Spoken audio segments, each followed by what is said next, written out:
لا الہ الا اللہ، لا الہ الا اللہ، لا الہ الا اللہ۔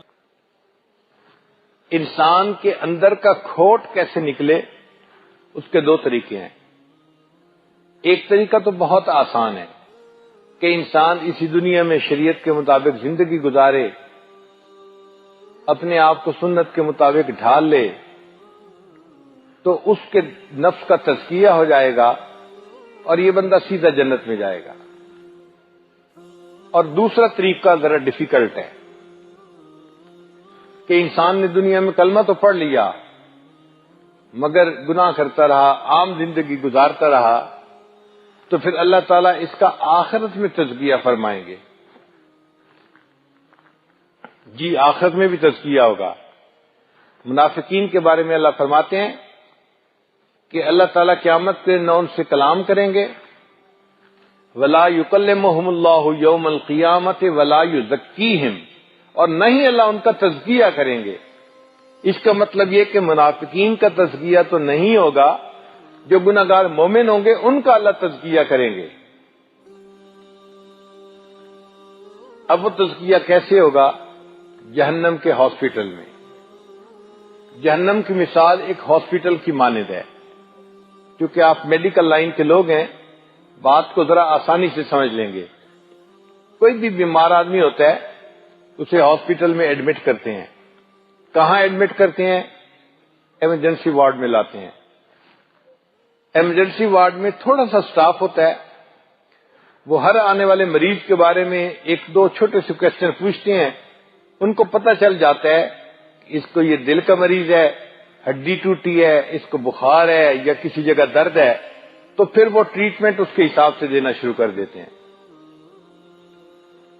اللہ رب العزت نے بھی معاملہ ایسا ہی کیا۔ جو بندہ فوت ہوتا ہے قبر میں جاتا ہے تو قبر آخرت کا ایمرجنسی وارڈ ہے، اور وہاں پر دو فرشتے ہوتے ہیں اور وہ تین چھوٹے چھوٹے کوسچن کرتے ہیں، من ربک، من نبیک، ما دینک۔ کتنے چھوٹے چھوٹے سوال ہیں۔ ان تین چھوٹے سوالوں سے ان کو پتہ چل جاتا ہے یہ کس لیول کا مریض ہے اور اس کے ساتھ ٹریٹمنٹ کیا کرنی ہے، پھر ویسی ٹریٹمنٹ شروع کر دی جاتی ہے۔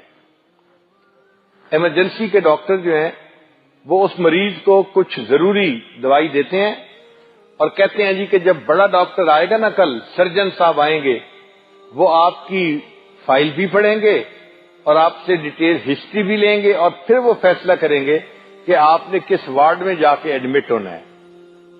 بالکل یہی معاملہ۔ قبر میں تو ٹریٹمنٹ فوری دے دی جاتی ہے، قیامت کے دن انسان کھڑا ہوگا تو طبیب اعظم اللہ رب العزت اس بندے سے 4 سوال پوچھیں گے۔ یہ زندگی کی ہسٹری ہوگی۔ اے میرے بندے، تو نے زندگی کیسے گزاری؟ تو نے جوانی کیسے گزاری؟ تو نے کہاں سے کمایا اور کہاں پہ خرچ کیا؟ اور تو نے اپنے علم کے اوپر کتنا عمل کیا؟ کسی آدمی کے پاؤں اپنی جگہ سے ہل نہیں سکتے جب تک اس کا جواب نہیں دے گا۔ اس سے پتہ چل جائے گا کہ مریض کی بیماری کیسی ہے۔ پھر اللہ تعالیٰ نام اعمال کو دیکھیں گے، یہ مریض کی فائل ہے جس کو پڑھیں گے، اس میں کیا کچھ لکھا ہوا ہے۔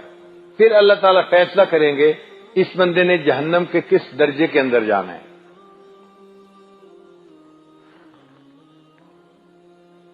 ایمرجنسی وارڈ جو قبر ہے اس میں کیا ہوگا؟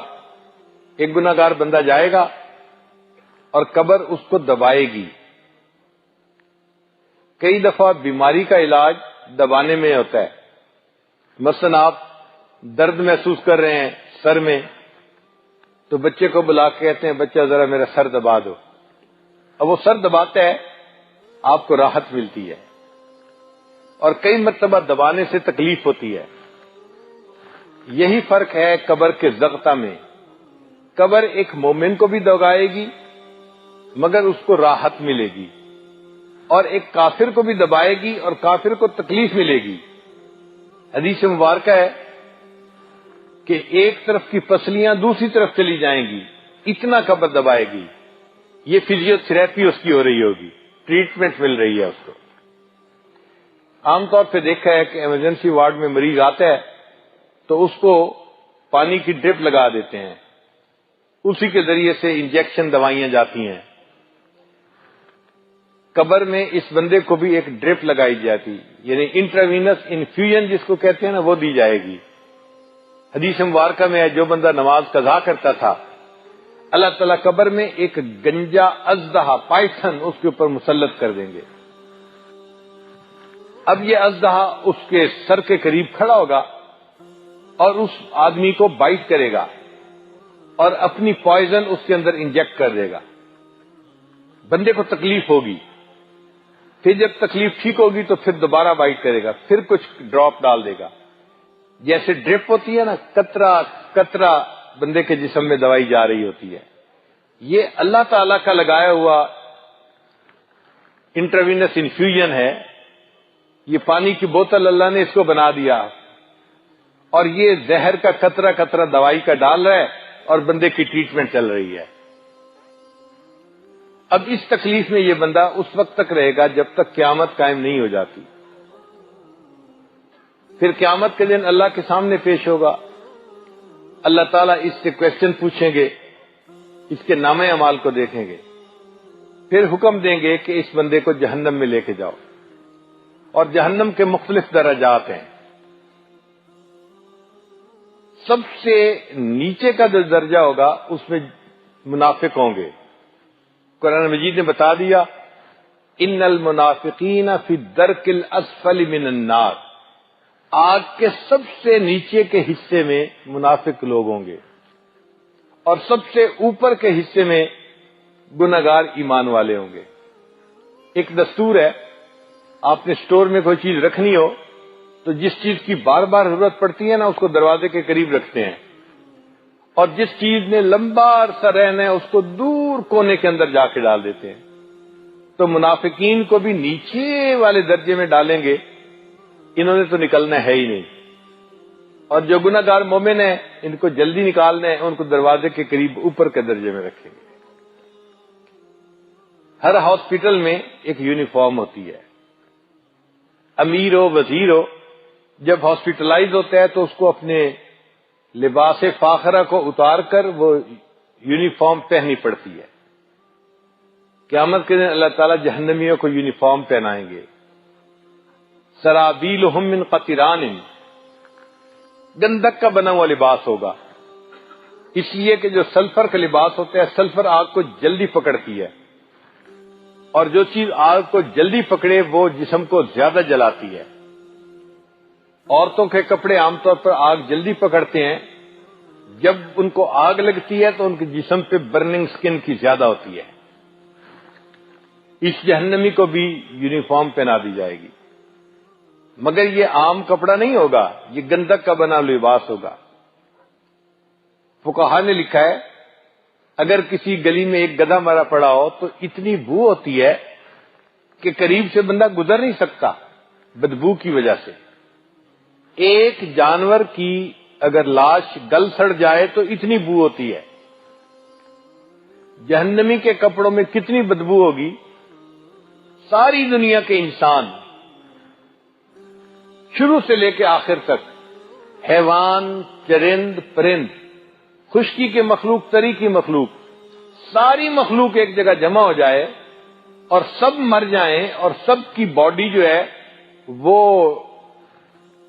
گل سڑ جائے, اس جگہ پر اتنی بدبو نہیں ہوگی جتنی بدبو جہنمی کے کپڑوں کے اندر ہوگی. اب آپ سوچئے ہم اس کپڑے کو کیسے پہنیں گے. آج تو ہم کپڑے پہنتے ہیں تو پرفیوم لگاتے ہیں, یہ پوائزن کی پرفیوم ہے, یہ فلاں پرفیوم ہے, یہ وائٹ مسک ہے جی مجھے بہت اچھا لگتا ہے. بھائی جب ایسے کپڑے پہنائے جائیں گے کہ جن کی بدبو اتنی زیادہ ہوگی کہ ساری دنیا کے انسان, حیوان, ان کی لاشیں گل سڑ جائیں, تو جتنی بدبو وہاں ہوگی جہنمی کے کپڑوں کی بدبو اس سے بھی زیادہ ہوگی.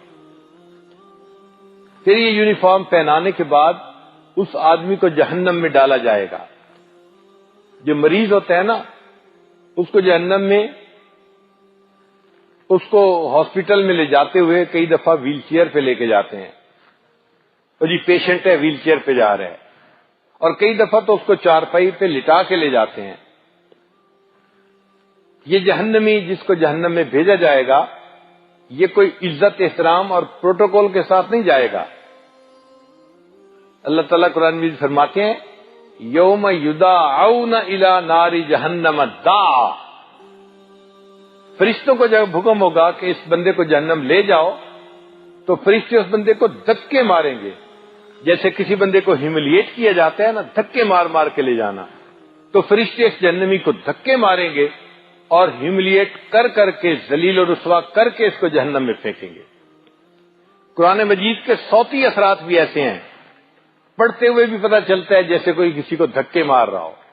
یوم یدعون الی نار جہنم دعا، پھر جب جہنم میں ڈال دیا جائے گا تو یہ بندہ وہاں آرام سے نہیں ہوگا، چھوٹا سا کمرہ ہوگا، ہاسپٹل میں جیسے مریض کا کمرہ ہوتا ہے نا، قرآن مجید نے کہا مکانن ضیقن، قرآن مجید کے الفاظ ہیں، چھوٹا سا کمرہ آگ کا بنا ہوا ہوگا، اس میں اس بندے کو ڈال دیا جائے گا، نہ یہ اس میں لیٹ سکے گا، نہ کھڑا ہو سکے گا، نہ بیٹھ سکے گا۔ دائیں طرف سے بچے گا تو بائیں طرف آگ جلائے گی، اور بائیں طرف سے بچے گا تو دائیں دیوار آگ کی اس کو جلائے گی۔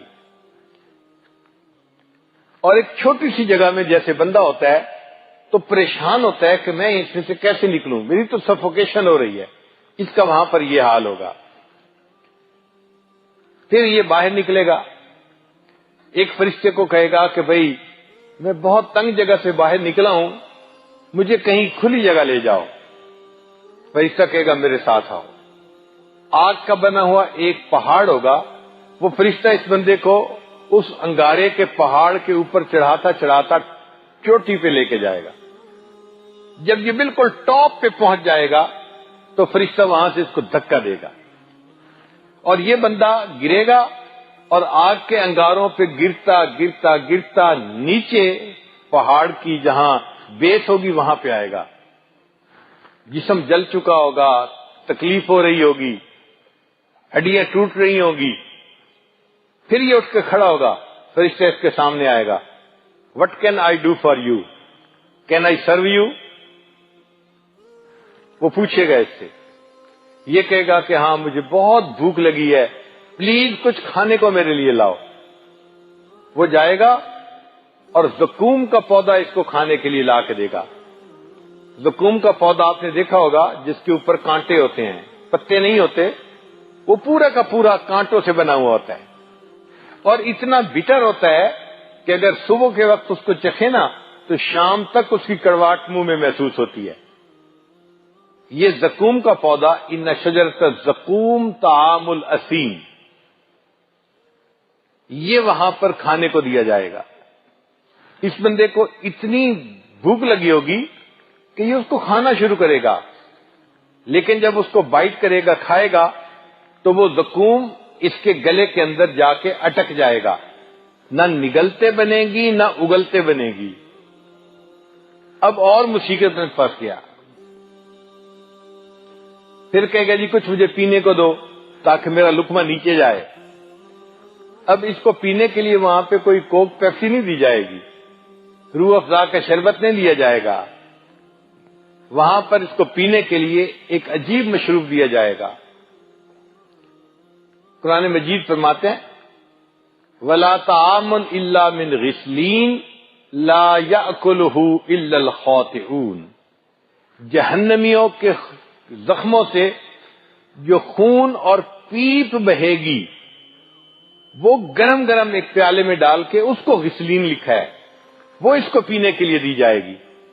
اب آپ سوچئے زخم کے اندر پس ہو تو کتنی بو ہوتی ہے، قریب کھڑا نہیں ہوا جاتا، وہ پیپ اور وہ خون گرم اس کو پینے کو دیا جائے گا، اور اتنی پیاس ہوگی کہ یہ اس کو پیے گا۔ حدیث مبارکہ میں ہے جب پیے گا تو اس کی جتنی انتڑیاں ہوگی سب کٹ کے پخانے کے راستے باہر چلی جائیں، اور اتنی تکلیف میں سے گزرے گا، پھر اللہ تعالیٰ اس کو دوبارہ پھر ریسیٹ کر دیں گے، پھر صحیح ہو جائے گی صحت. پھر دوبارہ یہ فرشتے کو کہے گا مجھے کسی کھلی جگہ لے جاؤ، وہ کہے گا آ جاؤ میں آپ کو پہاڑ کی چوٹی پہ لے جاتا ہوں. یہ سائیکل پھر سٹارٹ ہو جائے گا، بار بار ایسا اس کے ساتھ ہوگا، اور یہ تکلیف کے بعد تکلیف اٹھائے گا. اس کے جسم کی جلد جلے گی اور اللہ تعالیٰ جلد کو پھر ٹھیک کر دیں گے. بدلناہم جلودا غیرہا لیذوقوا العذاب. آپ سوچئے یہ بندہ کتنی تکلیف کے عالم میں ہوگا. جیسے بندے کی بیماری ہوتی ہے نا، اس کی غذا بھی ویسی ہوتی ہے. ایک ہارٹ پیشنٹ آتا ہے، اس کو چربی والا کھانا بالکل نہیں دیتے، سب پراٹھے بند ہوتے ہیں اس کے لیے. شوگر کا مریض آتا ہے تو میٹھی چیز اس کے لیے بند ہوتی ہے. اسی طرح جہنمی میں جس قسم کا مریض ہوگا اسی قسم کی ٹریٹمنٹ دی جائے گی. ایک بندہ زکوٰۃ نہیں دیتا تھا، قرآن مجید میں کہا گیا اللہ تعالیٰ اس کے مال پیسے کو سونے چاندی کی شکل میں لمبے لمبے سلاخیں بنا دیں گے، جیسے سٹیل کے راڈ ہوتے ہیں، سریے ہوتے ہیں. ان سریوں کو جہنم کی آگ کے اندر گرم کیا جائے گا، اور جو سرخ گرم ہو جائیں گے فتقوا بہا جباہہم، ان کے ماتھے کو داغا جائے. وجنوبہم وظہورہم، ان کے پہلوؤں کو اور ان کی پیٹھ کو داغا جائے گا، اور کہا جائے گا ھذا ما کنزتم لانفسکم فذوقوا ما کنتم تکنزون. یہ مال تھا نا جو دنیا میں جمع کر کے رکھتا تھا، اب ذرا چکھ مزہ اس کا. آپ بتائیں جب گرم سرخ راڈ سے انسان کے جسم کو جلائیں تو کتنی تکلیف ہوتی ہے. یہ جہنمی زکوٰۃ نہ دینے کی وجہ سے اتنی تکلیف میں سے گزرے گا. ایک وہ نوجوان ہوگا جو اپنی آنکھوں پہ کوئی کنٹرول نہیں رکھتا تھا، گھر سے نکلے ادھر بھی نظر پڑ رہی ہے، غیر محرم پر ادھر بھی، وہ تماشے دیکھتا پھرتا ہے. حدیث پاک میں ہے اللہ تعالیٰ فرشتوں کو حکم دیں گے اور وہ اسی طرح سلائیاں ہوں گی لوہے کی، ان کو گرم کر کے اس کی آنکھوں میں پھیریں گے، جیسے سرمے کی سلائی آنکھ میں پھیرتے ہیں نا، سرما ڈالتے ہیں. یہ غیر محرم کو دیکھتا تھا، آج اس کی آنکھوں میں آگ کی سلائیاں پھیری جائیں گی. پھر ایک بندہ ہوگا جو دوسروں کے دل جلاتا تھا، ان کی غلطیاں کوتاہیوں کو دیکھ کے لوگوں میں بیان کرتا تھا، تو لوگوں کے دل دکھتے ہیں، وہ لوگوں کے دل دکھاتا تھا. ان کے لیے اللہ نے ایک الگ سیکشن بنایا ہوگا، اس سیکشن کا نام ہوگا ویل. اللہ فرماتے ہیں ویل لکل ہمزۃ لمزہ، عیب جو اور عیب گو، اس بندے کے لیے ویل کا عذاب ہوگا. یہ دو الگ الگ بیماریاں ہیں. ایسی مائکروسکوپک نگاہ ہونا کہ دوسرے پہ نظر پڑے تو اس کی چھوٹی چھوٹی غلطیوں کو بھی نوٹ کر لینا، یہ ہے عیب جوئی. اور اگر کسی کے عیب کا پتہ چل جائے اس کو لوگوں میں بیان کرتے پھرنا، یہ ہے عیب گوئی. یہ دو الگ بیماریاں ہیں. کئی دفعہ دونوں بیماریاں ایک ہی بندے میں ہوتی ہیں. تو ایسے بندے کو اللہ تعالیٰ اس ویل کی جگہ پر پہنچائیں گے، اور وہاں پر ایک آگ کا بنا ہوا کالم ہوگا، آگ جل رہی ہوگی اور ستون ہوگا آگ کا. اس بندے کو آگ کے ستون کے ساتھ باندھ دیا جائے گا. جیسے ایکس رے لینا ہوتا ہے نا، تو مریض کو کہتے ہیں جی آپ جیسے بھی ہیں آپ کو بس اس دیوار کے ساتھ لگ کے تھوڑی دیر کھڑا ہونا پڑے گا، 1 منٹ کے لیے اما جی کھڑی ہو جائیں، بس پھر ہم آپ کو نیچے بٹھا دیں گے. اسی طرح اس بندے کو آگ کے بنے ہوئے اس ستون کے ساتھ باندھ کے کھڑا کر دیں گے، اور پھر اس کے بعد کیا ہوگا، نیچے زمین کے اوپر انگارے ہوں گے. نار اللہ الموقدہ التی تطلع علی الافئدہ، قرآن مجید میں ہے وہ آگ کے انگارے اٹھیں گے اور سیدھا اس بندے کے دل کو آ کر جانا ہٹ کریں گے، دل کو آ کر لگیں گے. یہ دنیا میں لوگوں کے دل دکھاتا تھا، آج اس بندے کے دل کو ٹارگٹ کیا جائے گا. جیسی کرنی ویسی بھرنی. جیسے لیزر گائیڈڈ راکٹ ہوتے ہیں نا، کہ جب چھوٹتے ہیں تو سیدھا ٹارگٹ پہ جا کے لگتے ہیں، یہ آگ کے انگارے اللہ کے بنائے ہوئے لیزر گائیڈڈ راکٹ ہیں، یہ بندے کے سیدھا دل کے اوپر جا کر ہٹ کریں گے۔ اب آپ سوچئے، بندہ آگ کے کالم کے ساتھ بندہ کھڑا ہے اور جو انگارہ اٹھتا ہے وہ دل کو آ کے جو ہے نا وہ جلاتا ہے، انسان کی کیا کیفیت ہوگی، کیا حالت ہوگی؟ پھر ایک بندہ ہوگا جس نے دنیا میں زنا کا ارتکاب کیا اور توبہ بھی نہیں کی، اگر توبہ کر لی تو اللہ معاف کر دیتے ہیں، اس نے توبہ بھی نہیں کی۔ فرشتے آئیں گے اور اس بندے کو ایک غار کے اندر، ایک کیو ہوگا، اس کے اندر پش کر دیں گے، دھکیل دیں گے اور دروازے کو بند کر دیں گے۔